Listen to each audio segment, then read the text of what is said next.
나는 늘 그렇듯 무심하게 하루를 흘려보내고 있었다. 남편은 퇴근 후 술자리에 빠져 있었고, 아이는 사춘기의 벽을 쌓은 채 방 안에 틀어박혀 있었다. 나 역시 내 일상에 무감각해진 채 하루를 버티듯 살아가고 있었다. 그런데 그날 학부모 모임이라는 평범한 자리에서 모든 것이 흔들리기 시작했다. 학교 강당은 형식적인 인사와 웃음소리로 가득했다. 교사들이 준비한 발표와 설명이 이어지고 학부모들은 피곤한 얼굴로 고개를 끄덕였다. 나 역시 그저 시간만 흘려보내려 앉아 있었는데 문득 낯선 시선이 나를 스치고 지나갔다. 순간적인 착각이라 여겼지만 곧 다시 마주한 눈빛은 분명히 나를 향하고 있었다. 그는 아이의 친구 아버지라고 소개되었다. 단정한 셔츠 차림, 깔끔한 인상, 그러나 눈빛 속에 알 수 없는 날카로움과 동시에 묘한 따뜻함이 공존했다. 처음 보는 얼굴임에도 어쩐지 익숙하다는 느낌이 들었다. 마치 오래전 어딘가에서 스쳐간 적이 있는 사람처럼 설명할 수 없는 기시감이 가슴을 두드렸다. 발표가 끝나고 삼삼오오 모여 담소를 나누는 자리. 나는 억지로 미소를 지으며 옆자리 학부모들과 인사를 나눴다. 그러나 마음은 온전히 다른 곳에 있었다. 멀찍이 서 있던 그 남자는 내 시선을 포착하듯 고개를 돌렸고 순간 눈이 마주쳤다. 짧은 순간이었는데 온몸이 굳어버렸다. 피하고 싶었지만 이미 늦었다. 그 눈빛 속에서 나는 이유를 알 수 없는 떨림을 느꼈다. 나는 애써 고개를 돌리고 잡담에 집중하려 했지만 귀에는 잘 들어오지 않았다. 그의 존재가 공간 전체를 지배하고 있었다. 몇 걸음 떨어져 있음에도 숨이 가빠졌다. 마치 오래된 나무의 가지가 바람에 흔들리듯 내 마음도 불안정하게 흔들리고 있었다. 시간이 흘러 모임은 끝을 향해 갔다. 사람들은 자리에서 일어나 삼삼오오 빠져나갔다. 나는 서류를 챙기며 천천히 강당을 나섰다.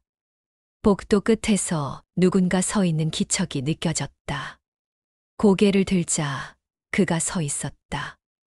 우연이라 하기엔 너무도 뚜렷한 위치였다. 스쳐 지나가듯 고개를 끄덕였지만 그 짧은 몸짓 속에서도 알 수 없는 무언가가 전해졌다. 집으로 돌아오는 길, 머릿속은 온통 그의 눈빛으로 가득했다. 단 한 번의 시선, 단 한 번의 마주침이 이렇게까지 가슴을 흔들 수 있는가. 나는 스스로를 다그쳤다. 말도 안 돼. 단순한 착각이야. 그냥 처음 보는 사람일 뿐이야. 그러나 그럼에도 불구하고 내 심장은 그날 내내 차분해지지 않았다. 집에 도착하니 남편은 여전히 텔레비전 앞에서 졸고 있었다. 테이블 위엔 술잔과 안주가 어지럽게 널려 있었다.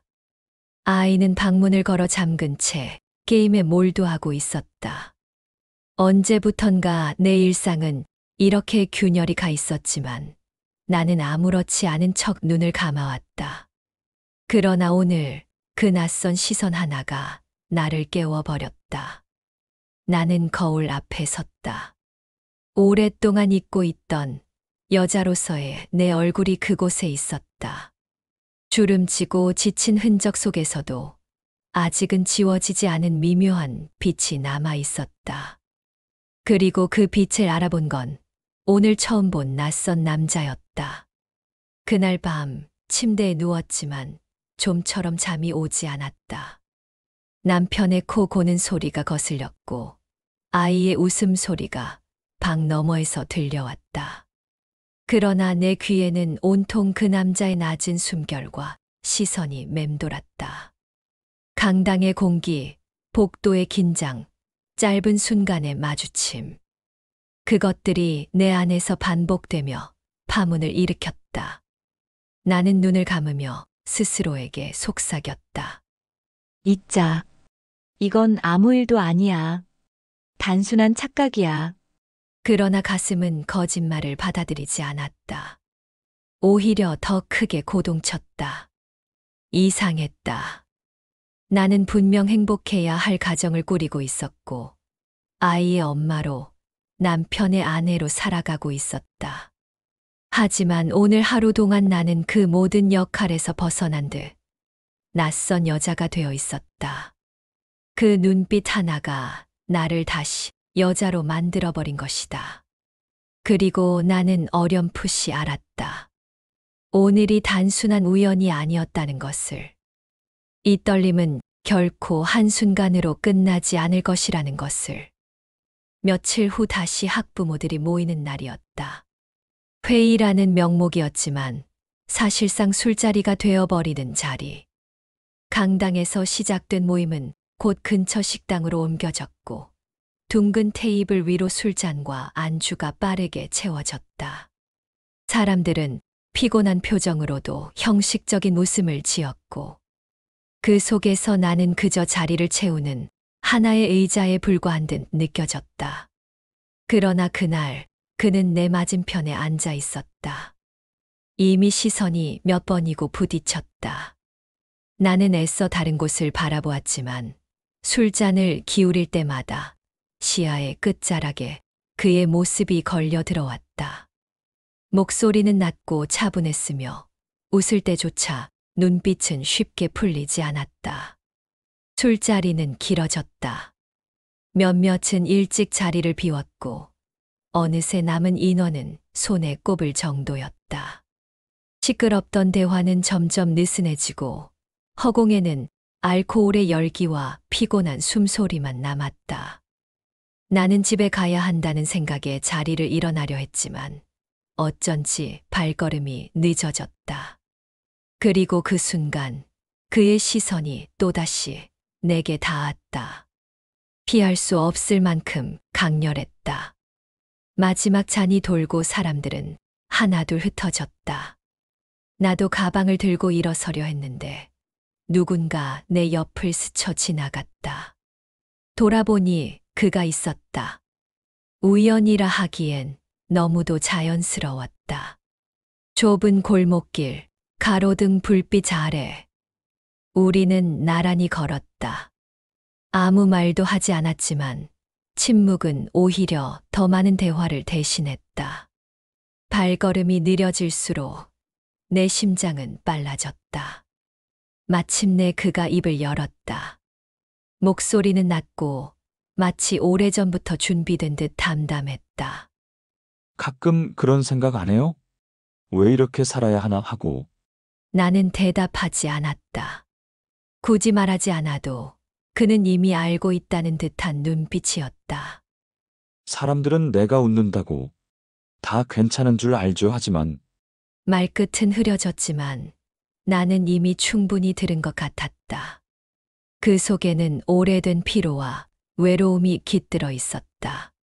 그리고 이상하게도 그의 이야기는 내 마음 깊은 곳을 건드렸다.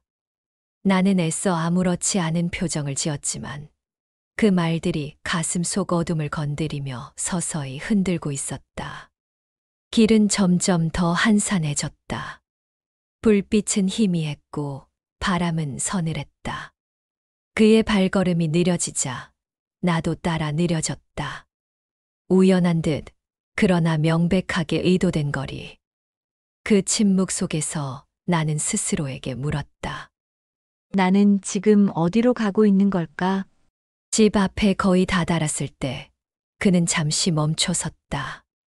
아무 말도 없었다. 하지만 그 침묵은 어떤 말보다 무겁게 다가왔다. 잠시 후 그는 짧게 웃으며 고개를 끄덕였다. 그 웃음 속에는 담담함과 동시에 알 수 없는 도전이 숨어 있었다. 나는 현관문 앞에 서서 숨을 고르며 스스로를 다그쳤다. 아무 일도 아니다. 단순히 우연이다.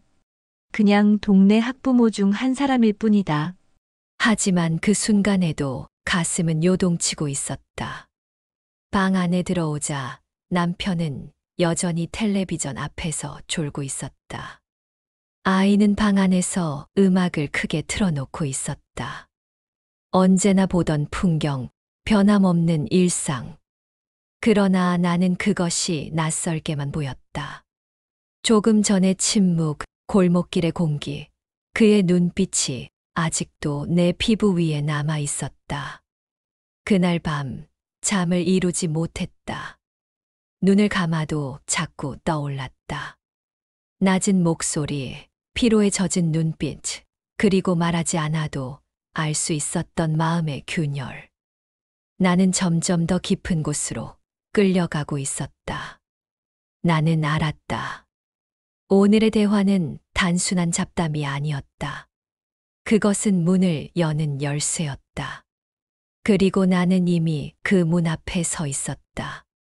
학교 운동회 준비 때문에 밤늦게까지 교무실 불빛이 꺼지지 않았다.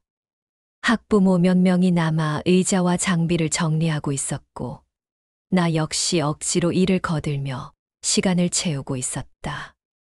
피곤했지만 어쩐지 오늘은 집으로 돌아가고 싶지 않았다. 어쩌면 내 마음 깊은 곳에서는 무언가를 기다리고 있었는지도 몰랐다. 사람들은 하나둘 돌아갔다. 내일 봐요라는 형식적인 인사를 남긴 채 무거운 발걸음으로 학교를 떠났다. 결국 교실 안에는 나와 몇 명뿐이었다. 나는 교탁 위에 쌓인 종이, 뭉치를 들고 복도로 나섰다. 그때였다. 긴 복도 끝에서 걸어오는 발자국 소리가 들렸다. 고개를 들자 낯익은 실루엣이 다가왔다.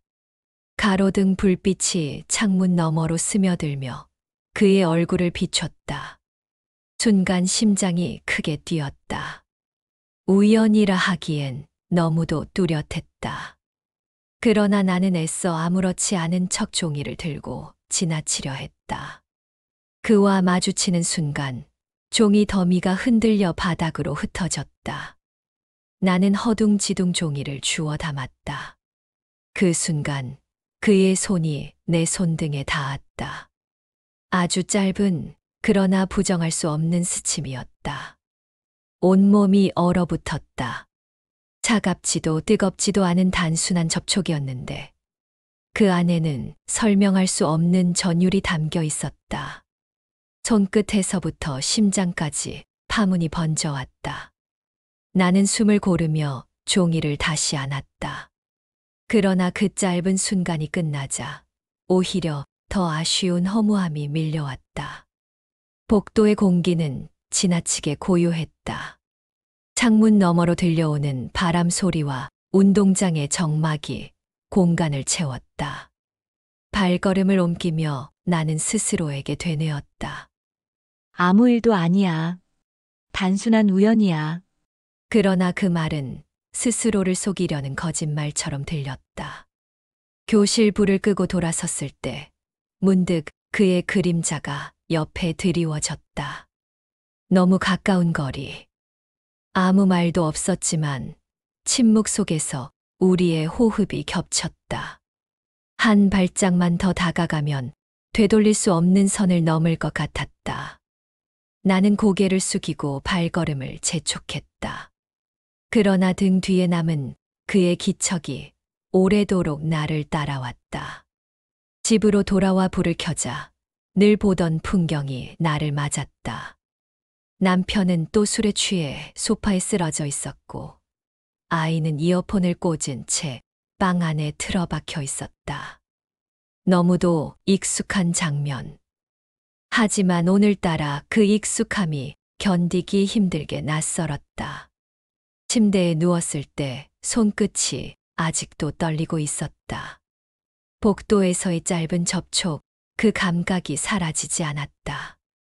눈을 감으면 자꾸 그 순간이 반복되었다. 그리고 나는 알았다. 오늘의 스침은 단순한 실수가 아니었다. 그것은 시작이었다. 집이라는 공간은 더 이상 안식처가 아니었다. 현관문을 열고 들어서는 순간 느껴지는 공기마저 나를 안아주기는커녕 무겁게 짓눌렀다. 남편은 언제나처럼 소파에 기대어 있었다. 반쯤 감긴 눈으로 텔레비전을 바라보다가 손에 든 술잔을 휘청거리며 테이블 위에 내려놓았다. 나는 부엌으로 들어가 장바구니를 정리했다.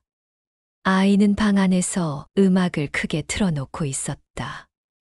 문을 열고 들어가 무슨 얘기라도 하고 싶었지만 그 아이는 늘 이어폰을 꽂은 채 나를 외면했다. 언젠가부터는 대화조차 시도하지 않게 되었다. 우리 셋은 같은 집에 살고 있었지만 각자 다른 섬 위에 고립된 사람들처럼 느껴졌다. 식탁 위에 저녁을 차려도 남편은 두세 숟가락을 뜨다 말곤 곧 다시 술병을 찾았다. 아이는 방에서 나오지 않았다. 결국 남겨진 건 식지 않은 반찬과 그 앞에 멍하니 앉아있는 나뿐이었다. 나는 숟가락을 손에 쥔 채 내가 여기 왜 있는지 문득 낯설게 느꼈다. 밤이 깊어가자 거실에는 남편의 코 고는 소리가 울려 퍼졌다. 나는 불을 끄지 못한 채 소파 맞은편에 앉아 있었다. 불빛은 텔레비전 화면에서 흘러나와 깜박거렸고 그 속에서 남편의 얼굴은 피로와 무관심만을 드러내고 있었다. 그 순간 내 마음속에 균열이 벌어지는 소리를 들었다. 눈앞의 현실은 차갑게 굳어 있었는데 머릿속에는 며칠 전의 복도가 떠올랐다. 어둡고 긴 복도, 손끝에 닿았던 따뜻한 감각, 말없이도 서로를 깨닫게 만들던 호흡.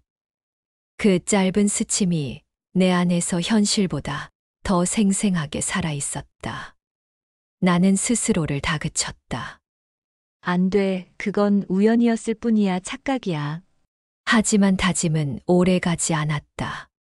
다시 눈을 감으면 그 순간이 떠오르고 내 손끝은 여전히 그 감각을 기억하고 있었다.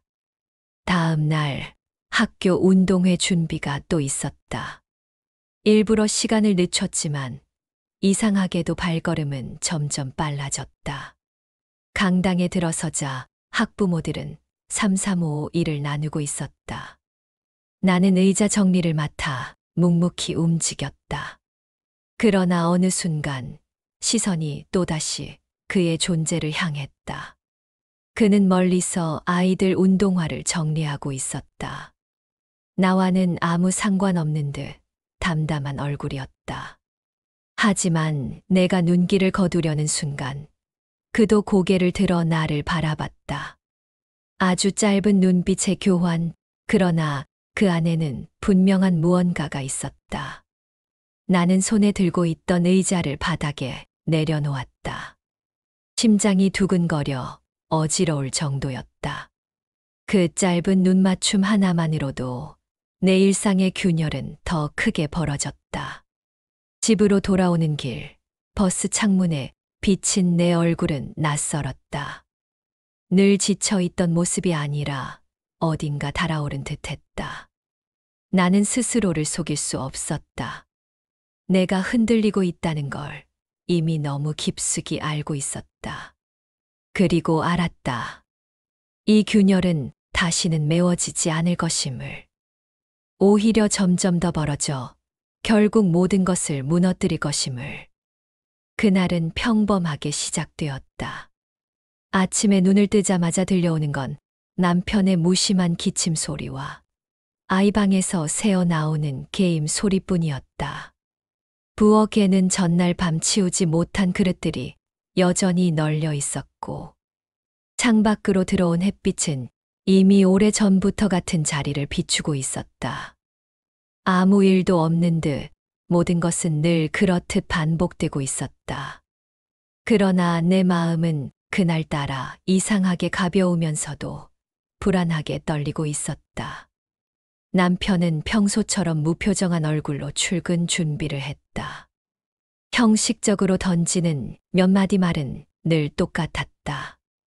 아이에게는 공부 열심히 해라라는 지겨운 당부를, 나에게는 저녁 뭐야라는 무심한 질문을. 나는 자동적으로 대답을 내뱉었지만 그 말들은 공기 속에 흩어져 아무 의미 없이 사라졌다. 남편은 곧 현관문을 닫고 나갔고 아이 역시 친구를 만난다며 가방을 둘러매고 집을 나섰다. 문이 닫히고 나자 집은 고요해졌다. 벽시계의 초침 소리만이 일정한 간격으로 울려 퍼졌다. 나는 부엌 의자에 앉아 멍하니 테이블을 바라보았다. 테이블 위에 남아있는 물컵 하나, 얼룩진 식탁보, 흩어진 잡지. 늘 보던 풍경이었지만 그날따라 어쩐지 낯설었다. 마치 내가 이 집의 주인이 아니라 잠시 들른 손님처럼 느껴졌다.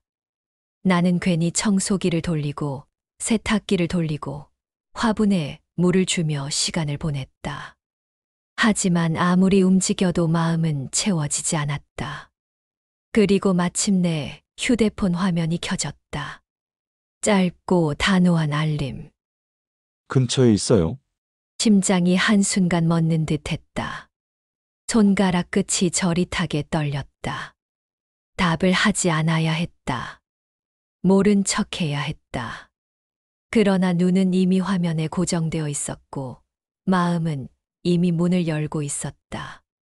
잠시 후 다시 알림이 떴다. 잠깐 얼굴만 볼 수 있을까요? 나는 깊게 숨을 내쉬었다. 이마에 맺힌 땀이 차갑게 식었다. 안 돼라는 목소리와 보고 싶다는 갈망이 동시에 머릿속에서 뒤엉켰다. 그러나 결국 몸은 나를 배신했다. 현관문을 열었을 때 그는 거기에 서 있었다. 정장 자켓은 벗어 손에 들고 있었고 셔츠 소매는 두어 번 거쳐 있었다. 평범한 차림이었는데도 그 모습은 이상하게도 눈부셔 보였다. 그와 마주선 순간 온몸이 굳어버렸다.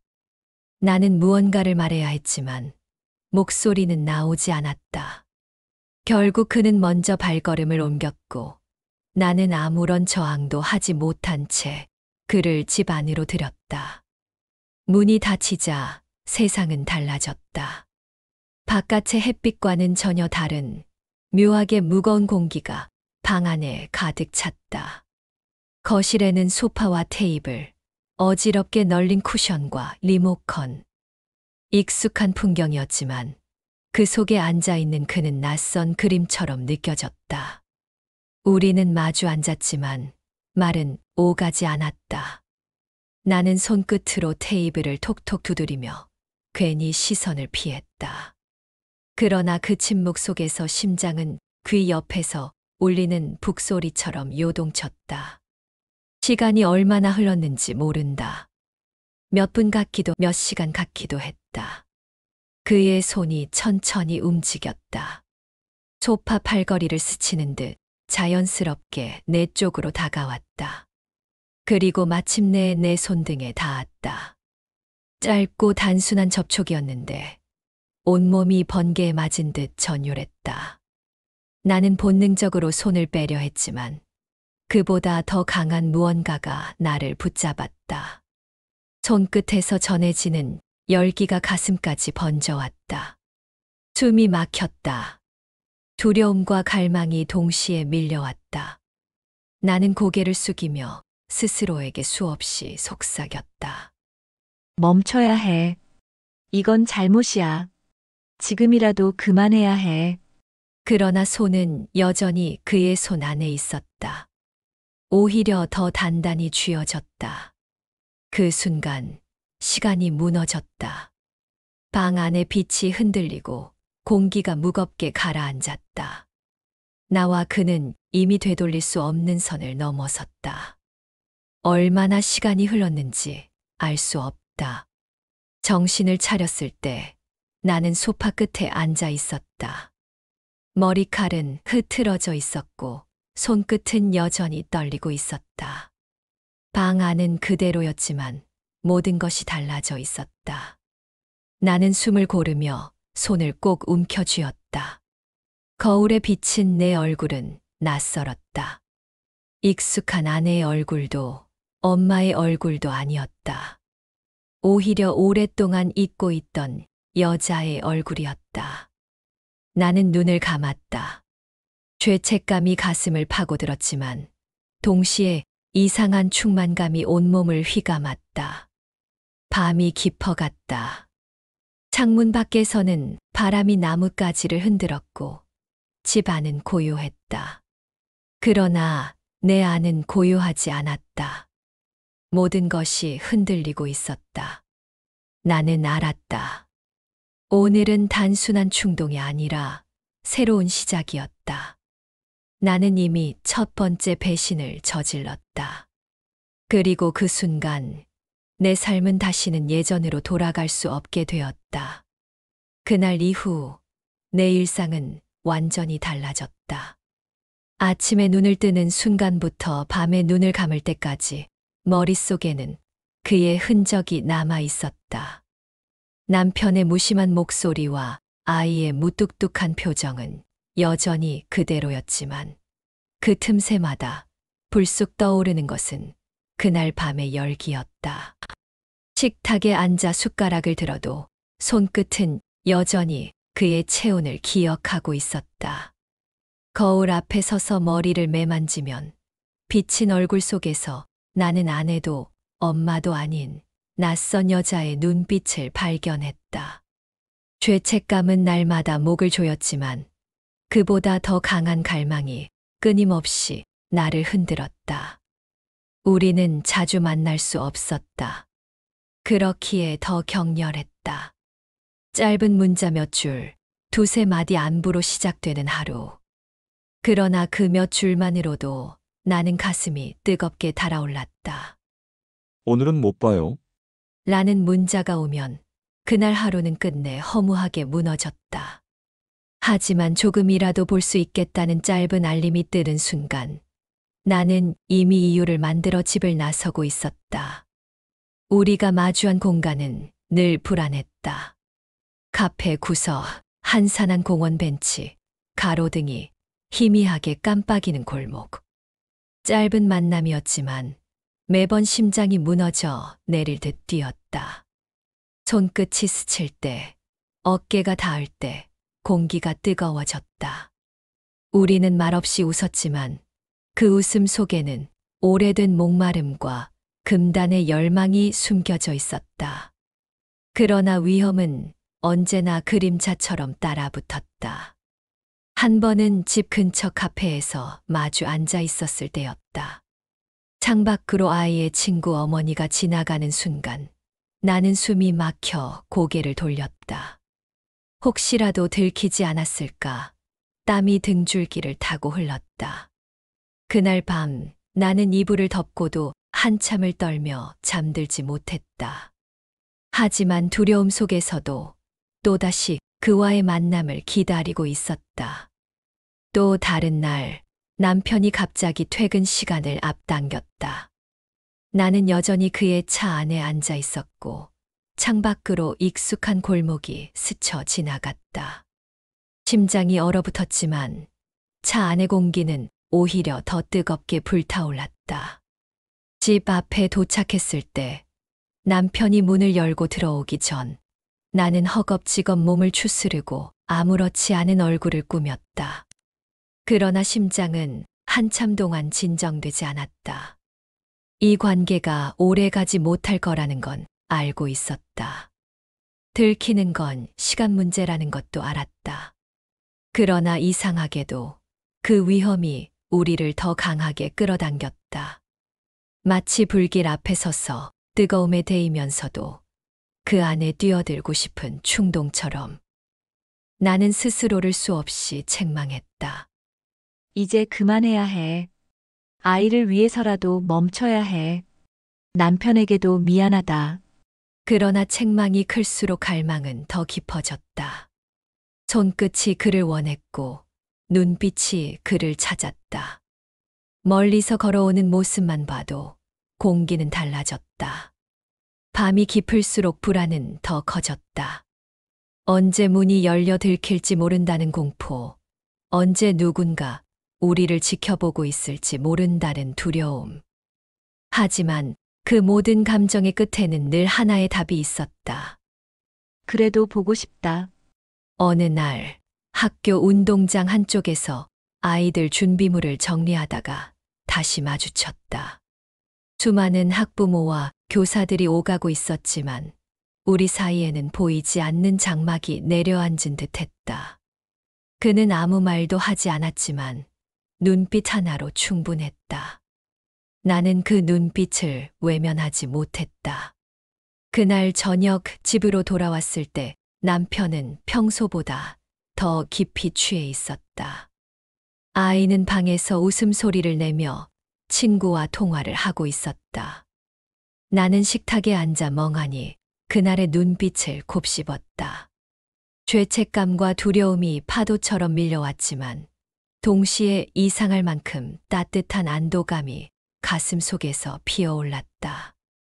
나는 알았다. 이제 우리는 단순한 일탈을 넘어섰다는 것을. 이건 우발적인 충동이 아니었다. 숨길수록, 도망칠수록 더 깊어지는 늪. 우리는 이미 위험한 미래 속으로 걸어 들어가고 있었다. 날이 점점 더워지고 있었다. 창밖의 나무들은 초록빛을 짙게 들이우고 있었지만 내 마음은 이상하게 서늘했다. 집 안의 공기는 언제부턴가 묘하게 달라져 있었다. 같은 식탁, 같은 의자, 같은 음식이 올려져 있는데도 그 위를 흐르는 공기는 예전과 달랐다. 남편의 눈빛이 달라졌고 아이의 태도도 예전과는 미묘하게 달라져 있었다. 남편은 예전처럼 무심하게 숟가락을 움직였지만 가끔씩 불쑥 내 쪽을 쳐다보았다. 말은 없었다.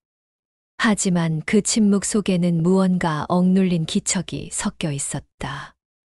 술잔을 들이켜던 그의 손끝은 예전보다 더 거칠었고 그 거칠음이 나를 불안하게 만들었다. 아이 역시 달라졌다. 방에서만 지내던 아이가 어느 날은 문을 열고 나와 나를 빤히 바라보았다. 아무 말도 하지 않았지만 그 시선은 낯설었다. 의심인지 호기심인지 아니면 단순한 반항심인지 알 수 없었다. 그러나 그 눈빛 속에서 나는 마치 들킨 듯 가슴이 철렁 내려앉았다. 나는 괜히 부엌일에 몰두했다. 칼로 채소를 썰고 국을 끓이고 접시를 닦으며 마음을 가라앉히려 했다. 하지만 손끝은 자꾸 떨렸고 머릿속은 다른 생각으로 가득했다. 며칠 전 공원 벤치에서 스쳤던 그의 손, 차 안의 뜨거운 공기, 골목길의 침묵. 그것들이 현재의 시간 위로 겹쳐지며 현실을 무너뜨리고 있었다. 친구와의 통화에서도 나는 자꾸 동문서답을 했다.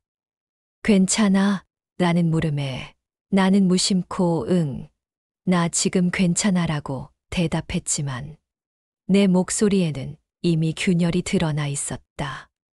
친구는 잠시 머뭇거리다 전화를 끊었고 나는 그 자리에 멍하니 앉아 휴대폰 화면만 바라보았다. 그는 여전히 메시지를 보냈다. 오늘 보고 싶다 조심해요. 그때 생각나요. 짧은 문장들이었지만 그 속에는 우리가 공유한 모든 비밀이 담겨 있었다. 나는 답을 하지 않으려 했지만 결국 손끝이 움직였다. 한 글자, 두 글자, 그렇게 우리는 계속 이어졌다. 그러던 어느 날 학부모 모임에서 다시 그를 마주쳤다. 아이들 발표회가 있는 날이었다. 강당에는 수십 명의 부모들이 모여 있었고 모두가 아이들의 무대에 집중하는 듯 했지만 나는 그렇지 못했다. 무대 위의 아이를 바라보는 척했지만 시선은 자꾸만 옆줄에 앉은 그의 옆모습을 향했다. 그 순간 누군가의 시선이 느껴졌다. 고개를 돌리자 언니 같은 또래 엄마가 나를 바라보고 있었다. 미묘하게 찡그린 표정, 무언가 이상함을 눈치챈 듯한 기색. 나는 황급히 고개를 돌렸다. 그러나 이미 늦었다. 그 짧은 순간만으로도 심장은 미친 듯이 뛰었다. 발표회가 끝나고 사람들이 몰려나가는 복도. 그는 태연한 얼굴로 사람들과 인사를 나눴다. 나는 사람들 사이에 숨어 도망치듯 발걸음을 옮겼다. 그러나 귀끝에는 아직도 그 시선의 잔상이 남아 있었다. 누군가 이미 우리를 의심하기 시작했는지도 모른다는 불안감. 집에 돌아왔을 때 남편은 식탁에 앉아 있었다. 술잔은 이미 비워져 있었고 그의 눈빛은 어딘가 무겁게 가라앉아 있었다. 나는 조심스레 맞은편에 앉았다. 아무 말도 오가지 않았다. 시계 초침 소리만이 울렸다. 그리고 그 침묵 속에서 나는 또다시 가슴이 철렁 내려앉았다. 그날 밤 아이가 방에서 음악을 크게 틀었다. 나는 거실에 앉아 창밖을 바라보았다. 어두운 하늘, 가로등 불빛, 멀리서 들려오는 차 소리. 모든 것이 익숙했지만 그 속에 나는 낯설게 서 있었다. 나는 더 이상 이 집의 일부가 아닌 것 같았다. 이미 다른 세계로 한 발 내디딘 듯 다시 돌아올 수 없는 곳에 서 있는 것 같았다. 나는 알았다. 균열은 이미 시작되었다. 작은 금이 간 벽은 곧 무너질 것이고 내가 아무리 붙잡아도 그 무너짐을 막을 수 없다는 걸. 그러나 이상하게도 나는 그 무너짐을 두려워하면서도 동시에 기다리고 있었다. 그날 이후 나는 눈을 감아도 눈을 떠도 불안에 잠식되어 있었다. 남편의 시선, 아이의 침묵, 학부모들의 은근한 눈길이 모두 내게 날카로운 바늘처럼 꽂혔다. 아무 일 없다는 듯 미소를 지어보았지만 그 얇은 가면은 언제든 찢어질 듯 위태로웠다. 부엌에서 밥을 짓는 동안에도 뜨거운 김 사이로 스스로의 손끝을 바라보았다. 며칠 전 그의 손과 겹쳤던 그 손. 그 감각은 아직도 선명했지만 동시에 그 손을 들키는 순간 모든 것이 끝날 거라는 두려움도 함께 새겨져 있었다. 국이 끓어오르는 소리가 내 심장 고동과 겹쳤다. 남편은 예전처럼 술을 마셨다. 그러나 그 눈빛은 달라져 있었다. 예전의 무심함이 아니라 차갑게 눌러 담은 의심이었다. 그는 여전히 아무 말도 하지 않았지만 나는 그 침묵 속에서 매일 신문을 받는 기분이었다. 술잔을 내려놓을 때마다 나는 몸을 움찔했으며 그의 눈길이 내 쪽으로 향할 때마다 숨이 막혔다. 아이도 달랐다. 사춘기의 반항으로만 생각했던 눈빛이 이제는 달랐다. 며칠 전 저녁 아이가 식탁에서 갑자기 내 얼굴을 똑바로 바라봤다. 엄마, 요즘 왜 그래? 라는 말이 목구멍 끝까지 차올랐던 듯한 표정. 그러나 아이는 끝내 아무 말도 하지 않았다. 대신 숟가락을 내려놓고 방으로 들어가 버렸다. 남겨진 건 식은 밥과 무너져가는 내 마음뿐이었다. 그리고 어느 날 메시지가 도착했다. 익숙한 이름이 아니었다. 알 수 없는 번호. 화면에는 짧은 한 줄만이 남아 있었다. 당신들 다 알고 있어요. 순간 손끝이 얼어붙었다. 휴대폰을 놓칠 뻔했다. 방 안의 공기가 갑자기 낯설게 변했다.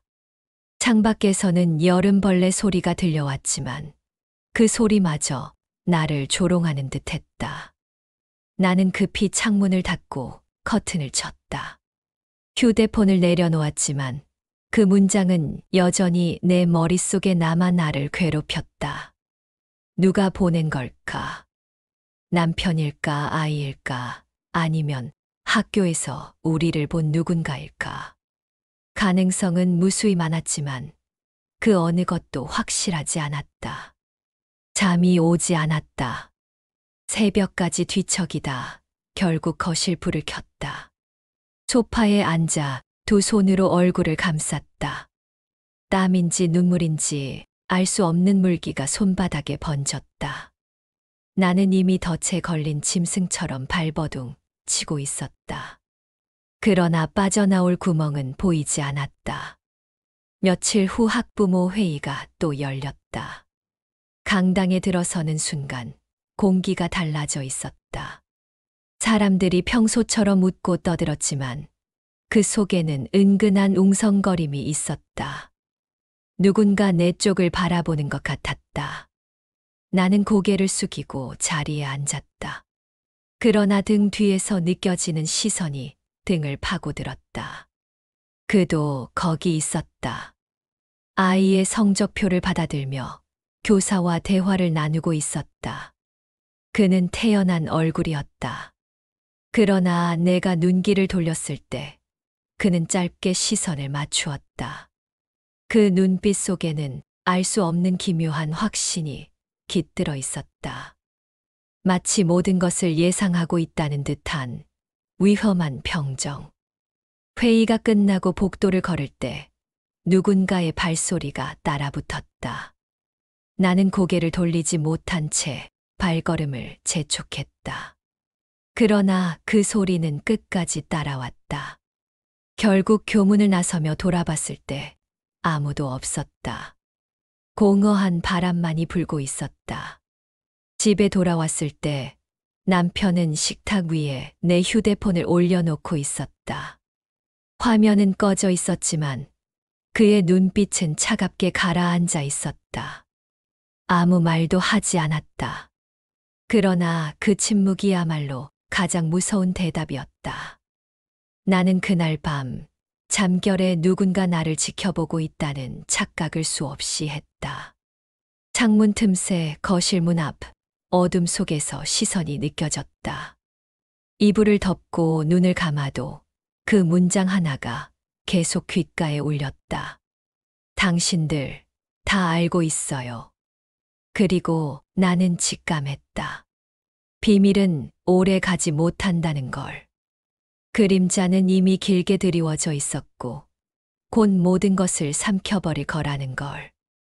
메시지를 받은 이후 나는 하루하루를 낯선 그림자 속에서 살아갔다. 휴대폰을 손에 쥔 순간마다 등 뒤에서 누군가 나를 노려보고 있는 듯한 착각이 들었고 집 안의 공기마저 누군가의 귓속말처럼 서늘했다. 남편의 침묵은 여전히 이어졌고 아이의 눈빛은 점점 차가워졌다. 나는 말없이 움직였지만 작은 소리에도 가슴이 철렁 내려앉았다. 며칠 후였다.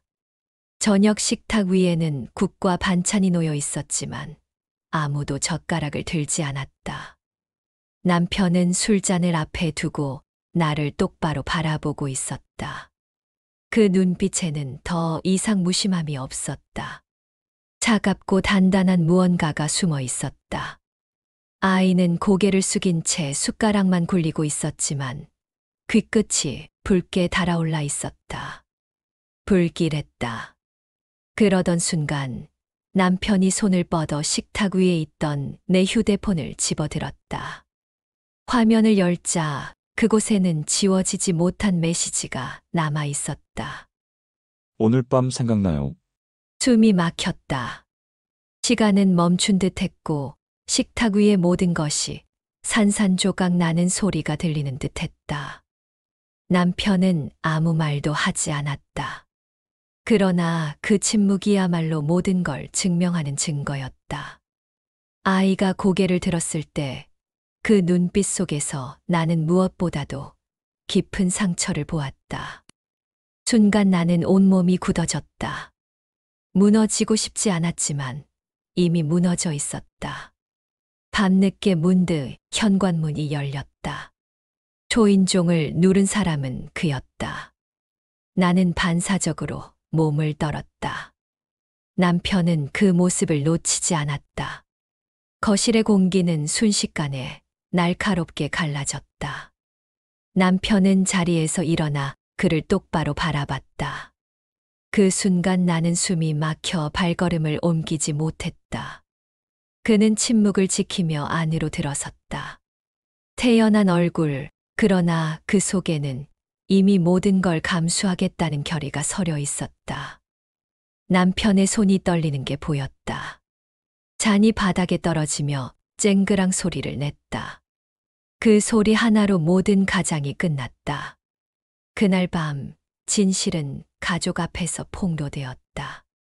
언젠가부터 우리를 둘러싼 균열은 결국 이 순간을 위해 존재했던 것 같았다. 남편의 눈빛은 분노와 배신으로 가득했고 아이의 얼굴에는 충격과 절망이 엉켜 있었다. 나는 그 앞에서 무너져 내렸다. 그러나 더 큰 충격은 다른 곳에서 왔다. 며칠 전부터 친절하게 다가오던 어떤 학부모, 나를 유심히 바라보던 시선, 그리고 알 수 없는 번호로 도착한 메시지. 모든 것이 한 지점으로 모여들었다. 알고 보니 그 메시지의 주인은 그의 아내였다. 그는 모든 걸 알고 있었고 의도적으로 메시지를 보내며 우리를 올가매고 있었다. 나는 전율했다. 거실은 아수라장이었다.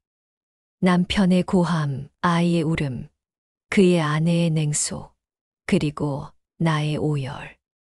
그 안에서 그는 내 손을 붙잡았다. 그 손은 여전히 단단했고 놀랍도록 흔들리지 않았다. 세상이 산산조각 나는 순간에도 그는 나를 붙잡고 있었다.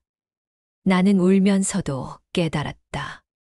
이제는 숨길 것도 도망칠 것도 없다는 걸.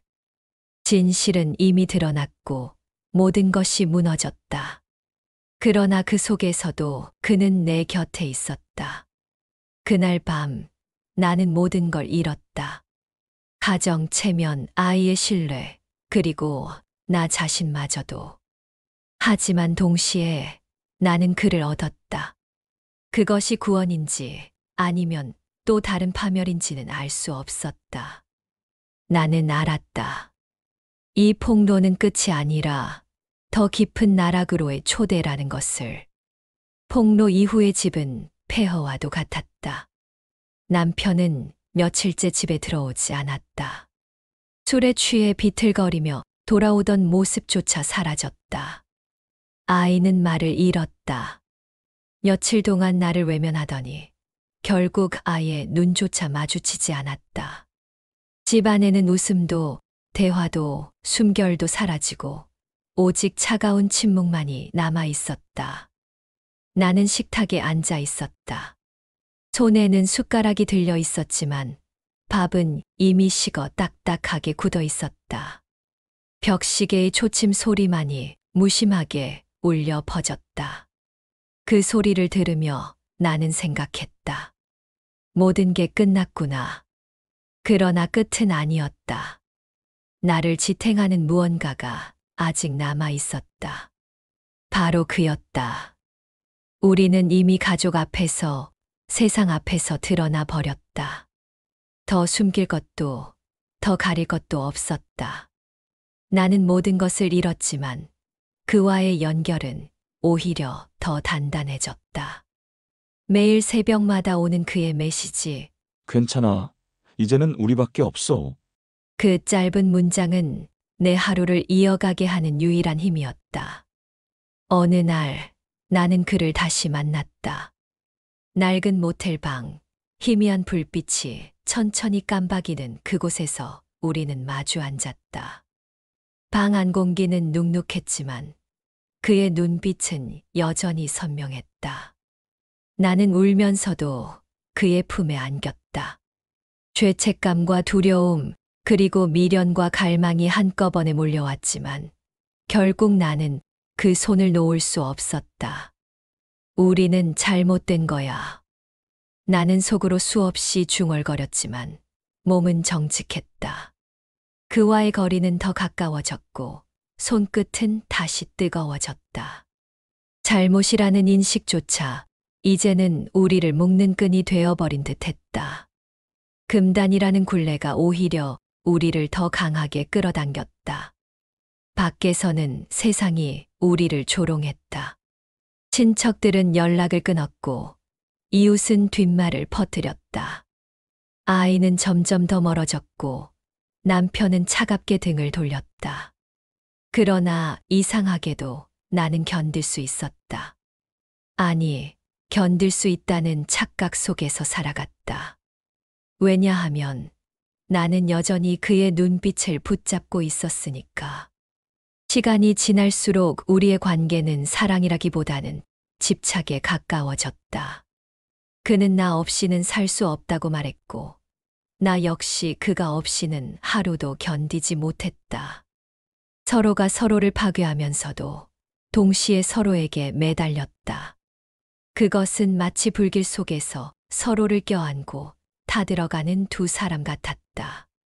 나는 거울 앞에 서서 내 얼굴을 바라보았다. 주름진 피부, 지친 눈가, 그러나 그 속에는 아직 타오르는 무언가가 남아 있었다. 그것이 사랑인지, 집착인지, 아니면 단순한 관계인지 알 수 없었다. 하지만 분명한 건 나는 여전히 여자로서 살아있다는 사실이었다. 그리고 그 여자의 삶은 이제 그와 함께 불타오르는 길밖에 남지 않았다. 마지막으로 가족을 마주한 건 아이의 졸업식 날이었다. 나는 조용히 강당 뒤편에 앉아 있었다. 무대 위로 아이가 올라와 상장을 받는 순간 가슴 깊은 곳에서 알 수 없는 울음이 치밀어 올랐다. 아이의 눈빛은 차갑게 식어 있었고 나를 향하지 않았다. 그러나 그 순간 객석 저편에서 그의 시선을 느꼈다. 사람들 틈에 섞여 앉아 있었지만 단번에 알 수 있었다. 우리 눈은 잠시 마주쳤다. 그 짧은 순간 온 세상이 사라지고 오직 우리 둘만 남았다. 웃어야 할 자리였지만 내 눈에서는 눈물이 흘렀다. 그는 미묘하게 고개를 끄덕였다. 우린 여전히 이어져 있다. 졸업식이 끝나고 사람들은 웃으며 사진을 찍고 서로 축하 인사를 나누었다. 나는 그 속에서 홀로 눈물을 닦았다. 그리고 깨달았다. 사랑이든 집착이든 이미 상관없었다. 우리가 선택한 길은 끝까지 불길 속으로 가는 길이었고 다른 길은 존재하지 않았다. 그날 밤 집으로 돌아온 나는 불 꺼진 방 안에 홀로 앉았다. 창밖에 가로등 불빛이 희미하게 흔들렸다. 나는 눈을 감으며 속삭였다. 이제 모든 게 끝났다. 그러나 그 끝에서조차 나는 그를 붙잡고 있다. 결국 남은 것은 사랑도 구원도 아니었다. 오직 서로를 향한 지독한 집착뿐이었다.